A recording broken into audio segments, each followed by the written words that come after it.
زموږ ویډیو در سره لایک کړئ او سحر میډیا چینل در سره سبسکرایب کړئ. مننه. پلار ډیر ښه ژوند درلود. په 4 اولادونو کې یو زوی او پاتې 3 لوڼې وې. زوی ته یې پر لوڼو ترجیح ورکوله. له ډیر ګرانښته یې ورته په 20 کلنۍ کې واده وکړ. د پلار عمر چې 50 کلنۍ ته ورسید، ښځه یې مړه شوه. د ښځې تر مرګ وروسته یو بد فکر ور پیدا شوه. ټوله ځمکه، جایداد او مال یې په ژوندوني په زوی پسې ولیکل او لوڼو ته یې هیڅ برخه ورنکړه. کال لا نه و وتلی چې د زوی او ښځې رویه یې له پلار سره بدله شوه. د پلار له هرې خبرې او هرې کړنې سره به حساس شول او په سختۍ به یې ځواب ورګرځاوه. که به پلار ورته نصیحت کاوه، بیرته به یې توندې خبرې اورېدې، تر دې چې هغه زوی چې پلار یې هر څه ورنه قربان کړل په ډېره بې شرمي ورغبرګه کړه. ای بوډا، که زه دې هر څومره وزغمم، زما ښځه دې نور نشي زغملی. هغه د نسبداره او نامدارې کورنۍ لور ده. که ستا رویه همداسې دوام وکړي، ښځه به مې دا کور پرېږدي.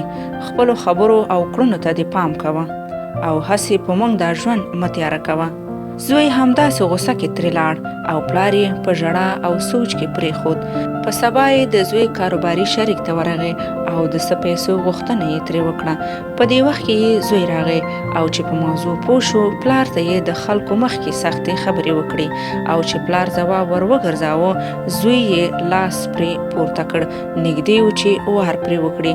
په غوسه کې یې ورته وویل، که له دې ځایه لاړ نشي، وبه دې وژنم. بیا یې موبایل راواخیست او په کلي کې یې واده شوي خور ته زنګ وواهه.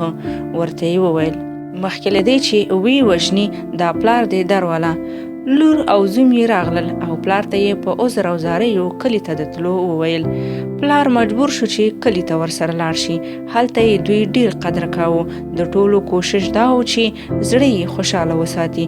د دوی د رویې په لیدو یې پلار افسوس او ارمان وکړ چې ای کاش زوی یې د دوی په لسمه هم د خیال ساتلی. وخت تیریده. د نافرمانه زوی یو زوی و چې 10 کلنۍ ته ورسېده. په شاوخوا ګاونډ کې یې ګنګوسې واورېدې چې د پلار خپل پلار شړلی. کور ته چې راغی، غوسه و. په خبره تر پوهېدو وروسته په قهر له کوره ووت او بیرته رانغی. تر دې وروسته د نافرمانه زوی ژوند ورځ تر بلې خرابېده. کاروبار کې هره ورځ تاوان کېده. کورني جنجالونه یې هم زیات شول. په کور ګاونډ کې هم خلکو راشه درشه ورسره نه کوله او ټولو په سپکه ورته کتل. سړی نور په خپل ژوند پورې په تنګ شو. په فکر کې شو چې آخر وجه څه ده.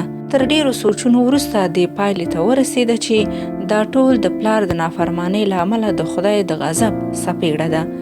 بله چاره یې ونه موندله. ناچاره د خور کور ته لاړ. پلار ته یې عذر او زارۍ وکړې.